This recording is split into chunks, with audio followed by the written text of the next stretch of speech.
Help you folks? Name's Randolph. I'm the manager. We're looking for Rose. Works as a waitress down at the diner. Rose, sure.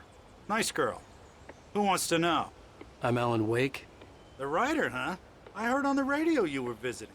Well, I'll show you her trailer. That Rose, she's a nice girl. Always pays her rent on time. As I was saying, Al, I found all sorts of weird stuff from the local newspaper's archives. This place is crazy. Disappearances, mysterious deaths, urban legends come true, and get this, most of this stuff takes place around Cauldron Lake. Well, you ain't wrong, mister. The Indians thought the lake was a doorway to the underworld. I'm the God-fearing type myself. I don't hold with that sort of thing. Yeah, okay. Anyway, there was an island there owned by a guy called Thomas Zane. Now, some of the articles I found about him make him out to be a famous writer, but I ran a bunch of searches, couldn't find a single thing he wrote. Zane was heavily into diving, so much so that the place came to be called Diver's Isle.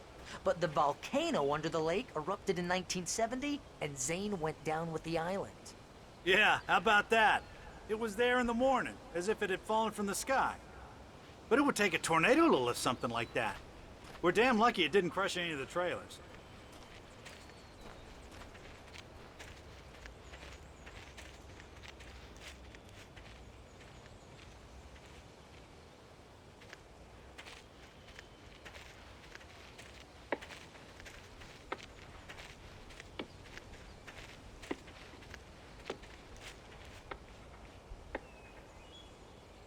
It gets better.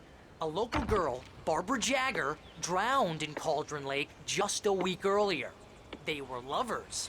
Sure, Jagger's a local spook story. The Scratching Hag. Comes for you in the dark. Childish stuff like that. Anyway, Al, I'm just getting to the best part. All of the articles about this stuff were written by Cynthia Weaver. I asked around, and she's that crazy bag lady you met. What, the lamp lady? She can be a little loopy, but she's not homeless or anything.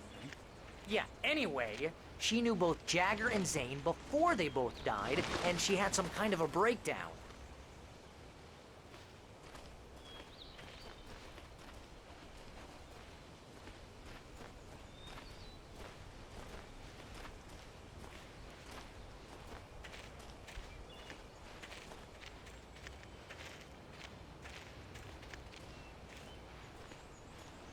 Well, mister, this here's Rose's trailer. You mind me asking what you want with her? We're just here to talk to her, pal.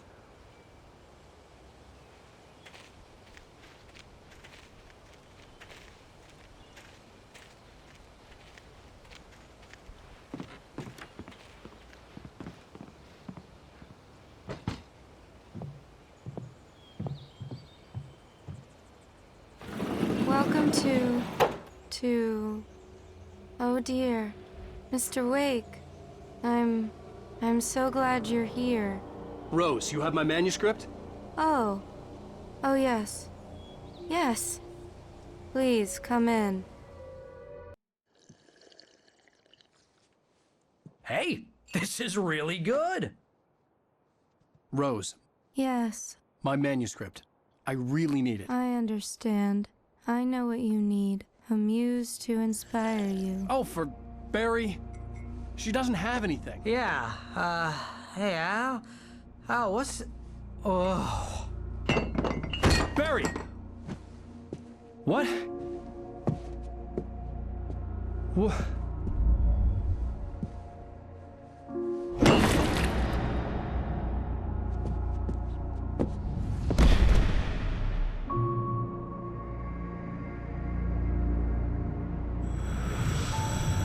It's coming for you, hiding in my barber's skin.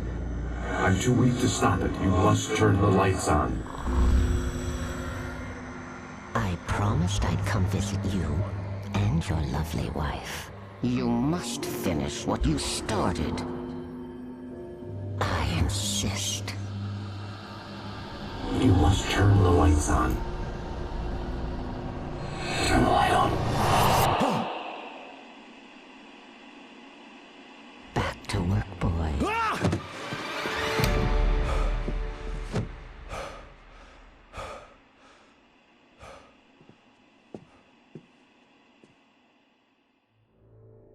I felt nauseous, hungover. Only anger kept me going. I can't tell reality from dream anymore, but it seems I have an imaginary editor to help me. She's an old woman in a funeral dress. I call her Barbara Jagger. She's very strict. I'm writing faster and faster. My manuscript is being heavily revised. The edits are getting very aggressive, and each day there's less of me and more of her. I hate it, but I know she's right. She promises me I can save Alice this way. She knows more of this than I do. About the complex incantation I'm attempting. About this place. She's worked with another writer under similar circumstances, Thomas Zane.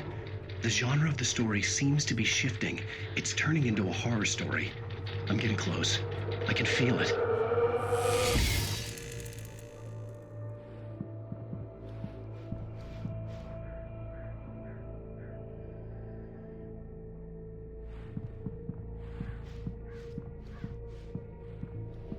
Rose took a day from me. I had less than 12 hours left to meet the kidnapper. All I could do was get Barry into the car, work something out once I got on the road. Welcome to the Oh Dear Diner. What can I get you today? Coffee? I couldn't work up much hate for Rose. Something had used her to get to me and left its mark. First refill is free. Milk and sugar on the counter there. Would you like to hear today's specials? Thank you. A nice day. Come back soon.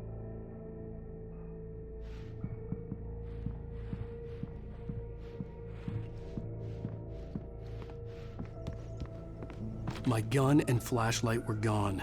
I'd have to find a way to get Barry into the car as quickly as possible. There was no time to waste.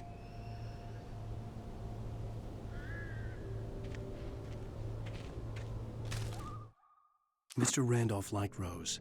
That little smile she had. How she was still sweet when life had tried so hard to make her bitter. It wasn't any of his business what she did in her trailer. But those strangers, the writer and his smart-ass sidekick, looked like trouble. And they'd been in there for hours, way past her normal bedtime. He reached for the phone and called the sheriff's station.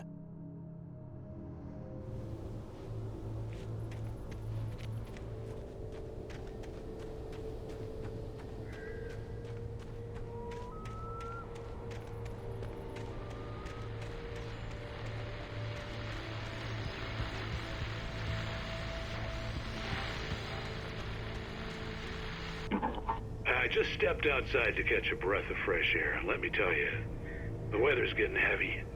Nights like this make me especially glad I'm here talking to you and not home in bed. Once the weather takes a turn like this, I can't sleep at all. It's all tangled bed sheets and dark thoughts, punctuated by the occasional plunge into nightmare.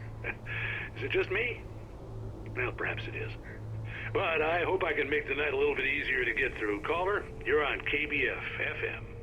Hey, Pat, it's Walt Snyder.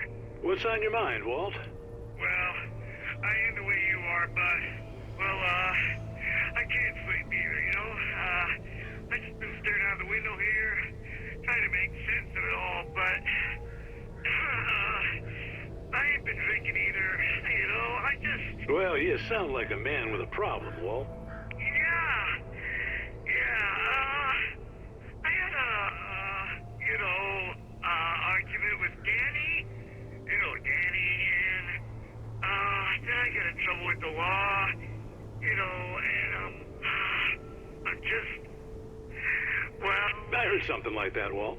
yeah, well, you know, Danny's my best friend, and, they let me, bail today, and now I'm just alone here at the window, you know, waiting, man, and there's something in the air tonight, man.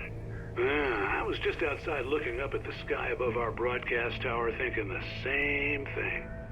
What are you waiting for, Walt? I don't know. You know, something's gonna happen. You know, I think I better go. Well, Walt, maybe... No, thanks, Pat. Well, good luck to you, Walt. Hang in there. Let's take a little break, folks. This weather's really something else, huh? How can I be sure you will walk away? Why'd you love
Oh, you're gonna get it now.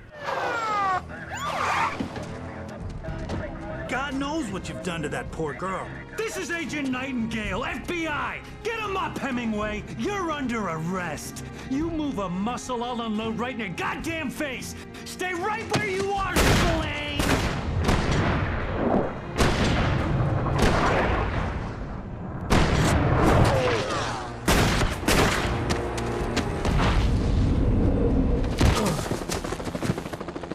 What are you?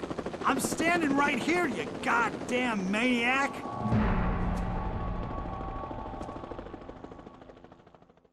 I hated to leave Barry behind, but there was no way I'd miss my appointment with the kidnapper. Give it up, Mr. Wake. Come on. Make it easy on him. Get after it. Don't let him get away.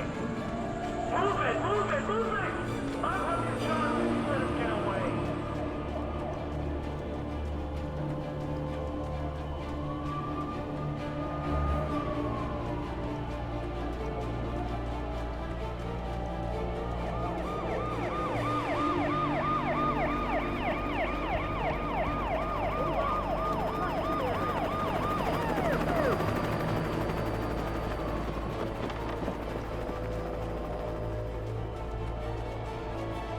Stop running! Freeze! Okay, men. Keep your eyes peeled. He's gonna try to make it through here. Oh, damn.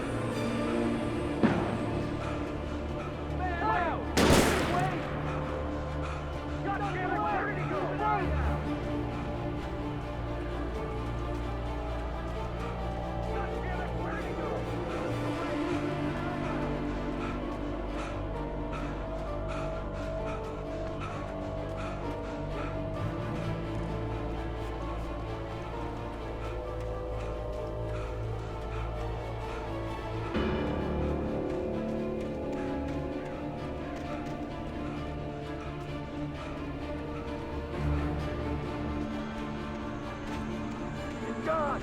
Come on, guys. We need to head him off.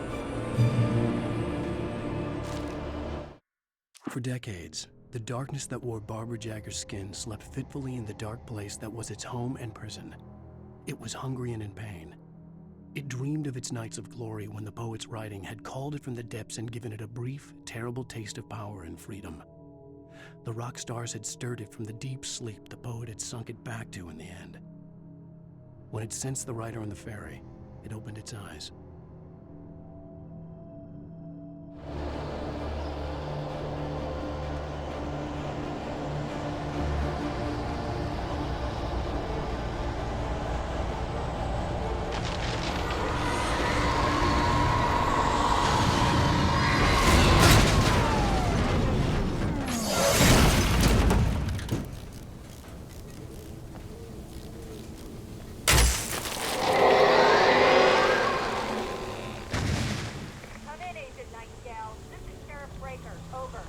Nightingale, over. What on earth is going on? My deputies tell me you fired at Wake and he didn't have a gun. You almost hit a civilian instead. Over. Sheriff, Wake's running. I'm giving chase. I don't have time for this. Well, make the time. You can't just go shooting at people in my town. Over. I'm a federal agent pursuing a fugitive. You want to discuss my methods, Sheriff? Make an appointment. Over. You stay right where you are, Agent Nightingale. I'm on my way. Out.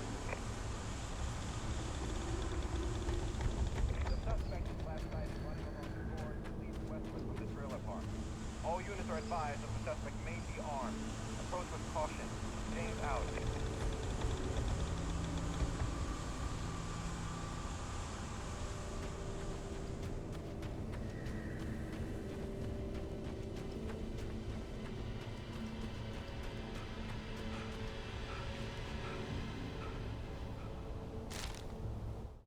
Rose didn't know how the strange old lady got in her trailer, and she looked wrong somehow. The woman showed her teeth in an approximation of a smile and traced a finger down Rose's cheek. "Pretty girl," she said. Rose felt as if she was falling asleep, but her knees didn't buckle. The crone spoke in a whisper, her words ice cold and dark in Rose's ear.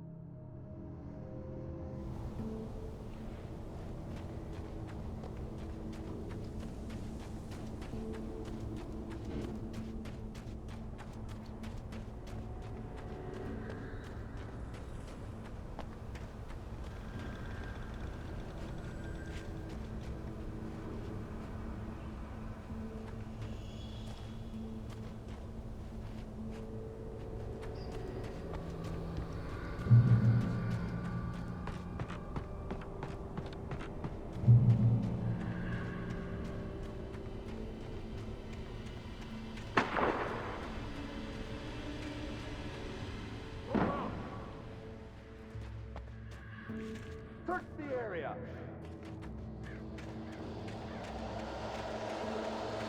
Stay sharp. This way. Over here.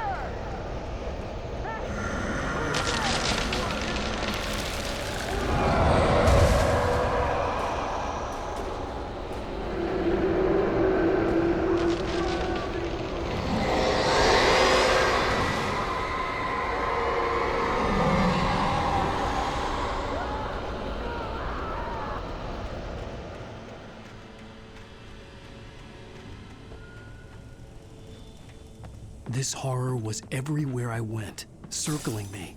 The cops didn't stand a chance. They were after a writer, not a monster.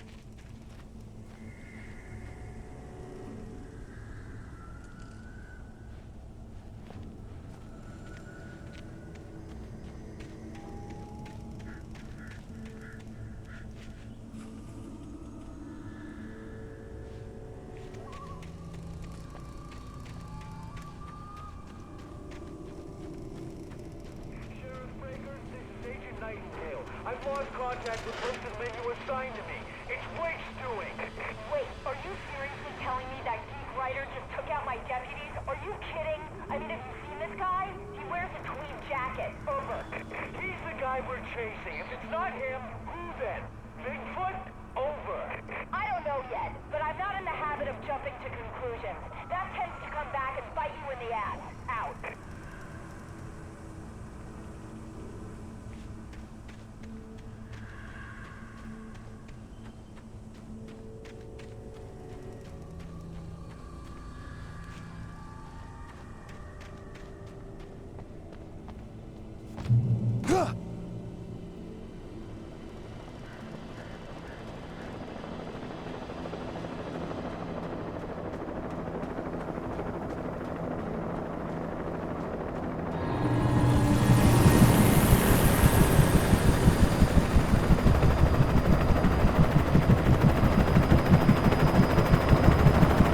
You on the ground. Hold it right there.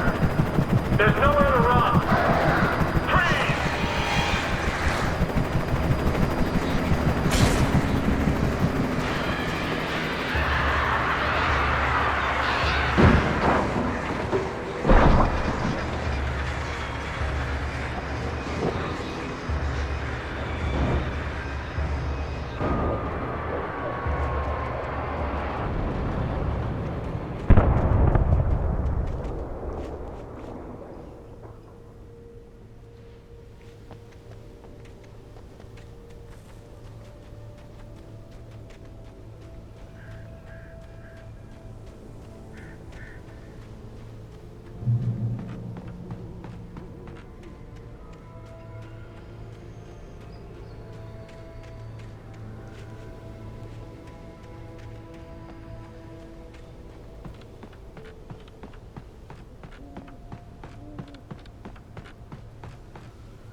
This is James. Mulligan, Thornton, come in. Over.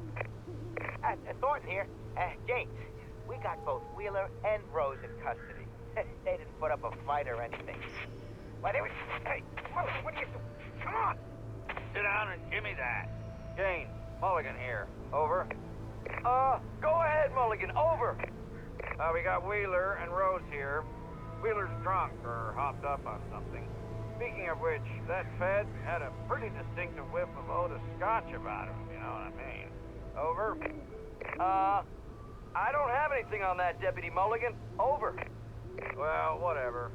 Anyway, Rose is just being plain weird here. You better get Doc in to take a look at both. Over. Gotcha. You better get them here quickly. The Fed's gonna want to interview Wheeler. Over. Oh yeah, I bet he does. Looks like they have a lot in common. Mulligan out.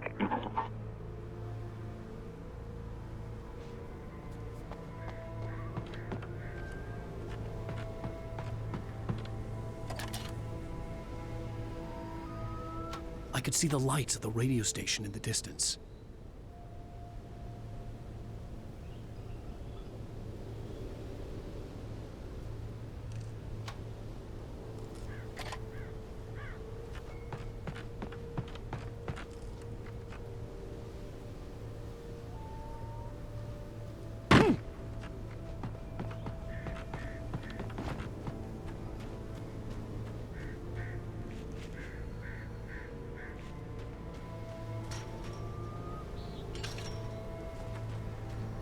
I imagined that the broadcast tower in the distance was part of the local radio station.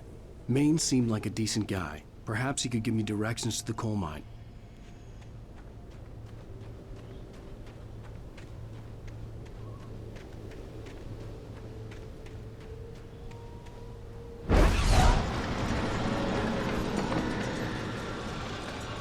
Unnatural shadows clung to the gate. The darkness that was after me was trying to stop me. I wouldn't get through without a fight.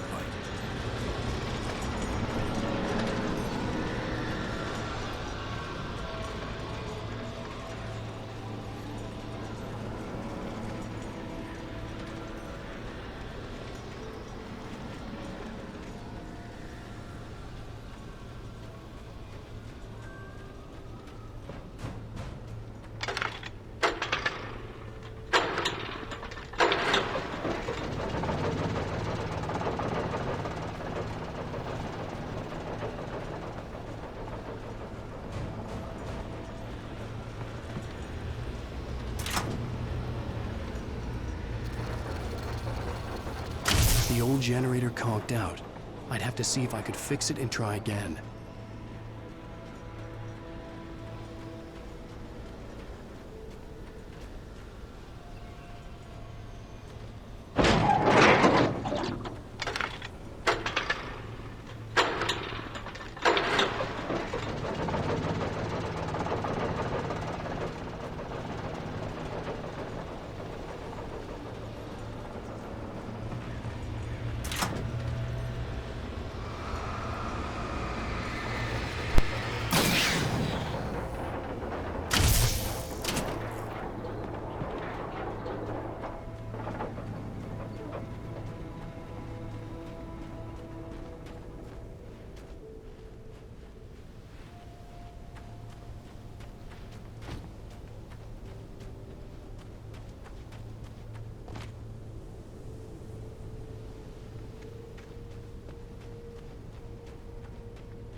It took me a moment to recognize the flashbang grenades.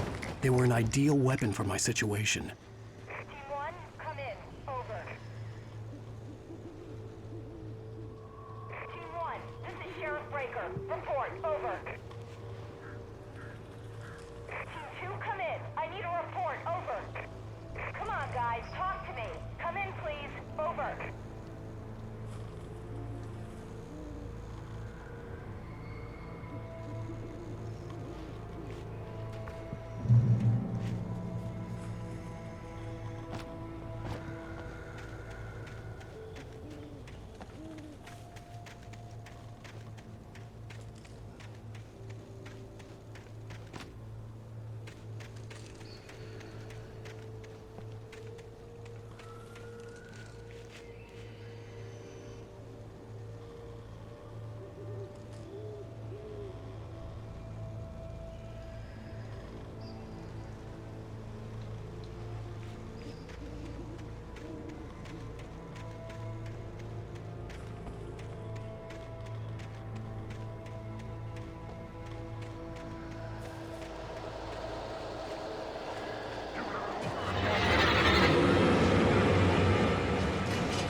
And here's another call. You're on KBF-FM with Pat Maine. It's Milt Peabody, Pat. What's on your mind, Milt? Well, I live near the trailer park, Pat, and there's a big ruckus going on over there. Well, that's just up the road from me, too. What's going on, do you know? I don't know, but there's a bunch of police cars there, lots of sirens, a helicopter buzzing around, and I think I heard some gunshots. Gunshots? Yes, sir, like from a pistol. So can you find out what's going on? Because it's just next door and they're popping off guns there. They're still shooting? No, it was maybe 10, 15 minutes ago. It sounds serious, Pat. I'm telling you, it don't sound like no party. Well, I'm certainly going to give the station a call, Milt. Okay. You'll hear it here as soon as I hear from them. Okay, thanks.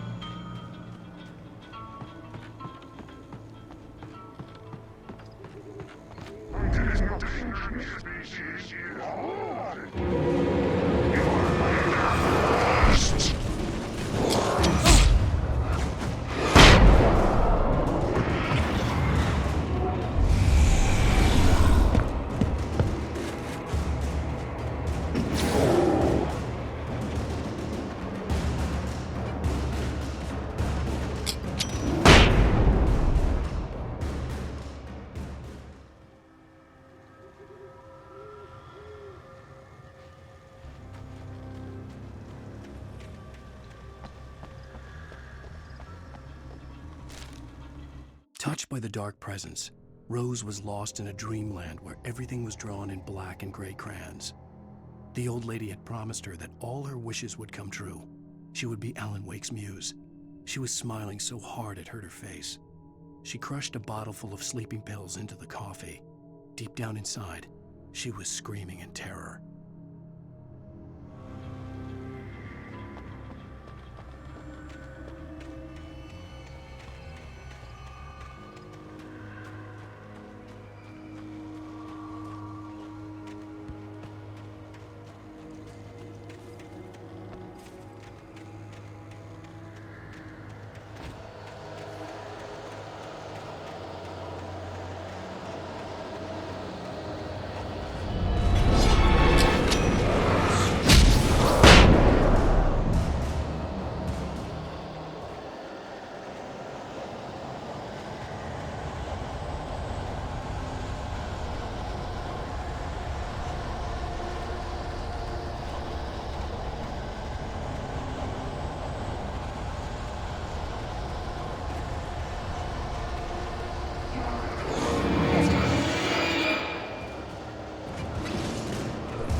hoped Maine could lend me a car to get to the coal mine. Oh, why, hello, Lorna. What do you have for us? Well, I just don't see why the cops bother with the trailer park. What do you mean? It's a trailer park. Of course you're going to have trouble in a place like that. I mean, what do you expect? The sheriff should be helping us normal citizens instead of wasting resources on those people. Well... Let the trash sort themselves out. I'm sorry, but my granddaddy settled in Bright Falls in 1911. Well, thank you very much for that, compassionate viewpoint, Lorna. How can I be sure that you will walk away? Why'd you love deception? I mean, the best way. How can I be sure? Safety of your heart.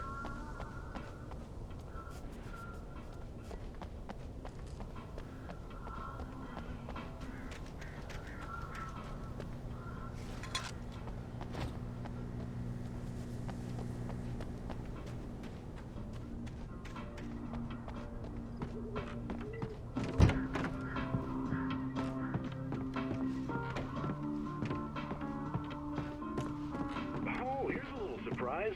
The famous writer Alan Wake just walked in. Folks, I'm going to see if I can talk him into an interview. Come on in, Mr. Wake.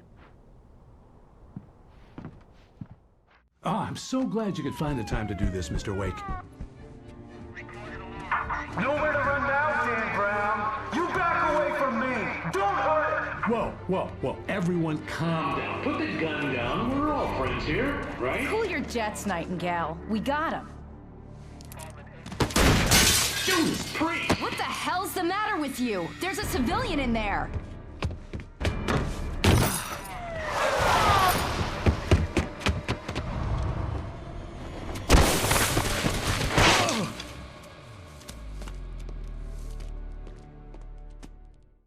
I'll get you yet, even if it kills me. You hear me? You hear me, H.P. Lovecraft? I had fallen off so many cliffs it was ridiculous. That's what you get for naming a book The Sudden Stop. It was probably good I hadn't had the chance to tell Maine where I was going. I'd have to lose the cops and find my own way to the mine.